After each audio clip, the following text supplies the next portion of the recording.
तो यहाँ पर श्री कृष्ण कहते हैं न अतिमानिता, भगवान ने कहा सम्मान की आशा न रखे। तो यहाँ पर श्री कृष्ण कहते हैं कौन सम्मान की आशा न रखे? भक्त।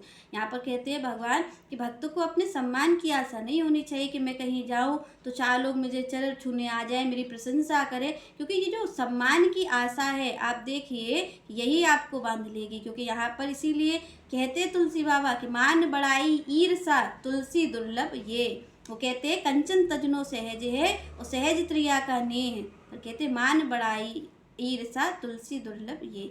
उन्होंने कहा कि जो मान बढ़ाई है, ये जो ईर्षा का भाव है जिसको भगवान भी कह रहे हैं न अतिमानिता, तो यहाँ पर तुलसी बाबा भी इसी बात को कहते हैं कि कोई मान बढ़ाई अगर छोड़े, वो कहते हैं भाई सोना चांदी छोड़ना, स्त्री का मोह छोड़ना, तो वो कहते हैं ये तो सहज है, ये तो हर कोई कर सकता है, सहज त्रिया करने है। पर कहते मान बढ़ाई ईर्षा तुलसी दुर्लभ ये। उन्होंने कहा अगर कोई नहीं त्याग सकता, इसलिए भगवान ने कहा कि वह समहात्मा दुर्लभा।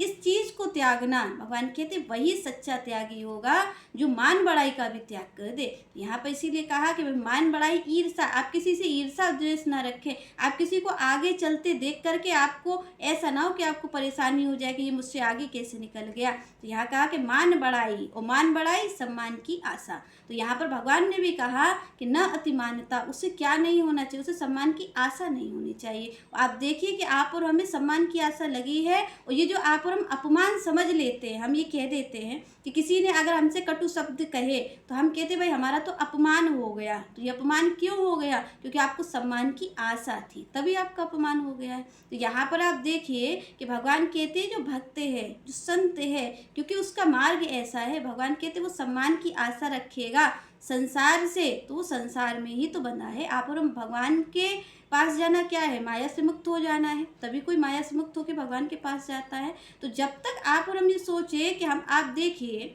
कि जो संसार में भक्त कहलाना चाहते हैं लोग, क्यों कहलाना चाहते हैं? आप और हम भक्त क्यों कहलाना चाहते हैं? ये जो तिलक विलक हम रच लेते हैं, इतनी मालाएं पहन लेते हैं, इसका कारण क्या है? हम भगवान की प्राप्ति करना चाहते हैं? बिल्कुल नहीं, क्योंकि भगवान की प्राप्ति किसी वेशभूषा से तो हो ही नहीं सकती है। पर हम क्यों करते हैं? आप देखिए कि आजकल इतनी रील बनाई जाती है, भगवान के मंदिर में ही रोना आ रहा है, आपको घर में रोना नहीं आता। पर आप देखिए कैमरे के सामने लोग रो रहे हैं, नाच रहे हैं, तिलक लगा रहे हैं, ये सब जो कर रहे हैं, इसी को भगवान कहते हैं कि ये दम्भी है। पर ये किस लिए किया जा रहा है? आप और हम विचार करें कि इतना सब जो हम दिखावा कर रहे हैं, क्यों कर रहे हैं? क्योंकि हमें सम्मान मिल जाए, हमें संसार से सम्मान मिल जाए कि हम बहुत बड़े भक्त हैं, हम भी मीरा हैं, हम भी राधा हैं। आप देखिए आजकल क्या हो रहा है संसार में। तो यहाँ पर क्यों हो रहा है? ये क्यों हो रहा है? क्योंकि आप सम्मान चाहते हैं। आप चाहते हैं कि जब हमें ये बड़े बड़े नाम मिल जाएंगे भक्तों के, तो संसार हमारा सम्मान करने लग जाएगा। तो ये वेशभूषा कारण ही यही है,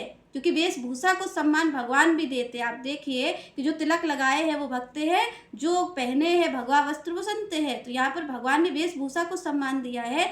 इसीलिए आज आप देखिए कि कोई भी व्यक्ति वेशभूषा धारण करता है, क्यों? क्योंकि हमें सम्मान मिल जाएगा। तो यहाँ पर भगवान ने कहा कि पहली कंडीशन ही यही है कि सम्मान की आशा नहीं हो। जब आप सम्मान की आशा नहीं रखेंगे तभी आप वास्तविक भक्ति को कर भी पाएंगे। क्योंकि आप देखिए मीरा जी अगर सम्मान की आशा रखती तो वो श्री कृष्ण को कभी नहीं पा सकती थी। क्योंकि अगर वो ये सोचती कि संसार, आपने देखी जैसे मीरा जी का जीवन रहा है, उन्होंने अपने पति को भी नहीं स्वीकार किया। उन्होंने कहा कि गिरधर लाल ही मेरे पति हैं। तो जब ऐसा कहा तो आप देखिए कि उनको कितने ना कहने वाले शब्द भी संसार ने कहे हैं, ना सुनने योग्य बातें भी मीरा जी को सुननी पड़ी है। तो यहाँ पर उन्होंने संतों का संग किया है, संतों के साथ नृत्य करती हैं मीरा जी, तो उन्हें कितनी कितनी बातें सुननी पड़ी है, जो कि एक क्या कहते हैं क्षत्रिय कुल की लड़की के लिए बड़ा कठिन कार्य है। पर उन्होंने सुनी, क्यों? क्योंकि मीरा जी को सम्मान की संसार से आशा थी ही नहीं, और जब आशा नहीं थी तो अपमान का प्रभाव भी नहीं पड़ा। और आप हमें देखिए कि आप हमें कोई अगर आधा शब्द कह दे, ये कह भी दे कि आप भक्त नहीं हो, आप तो पाखंडी हो,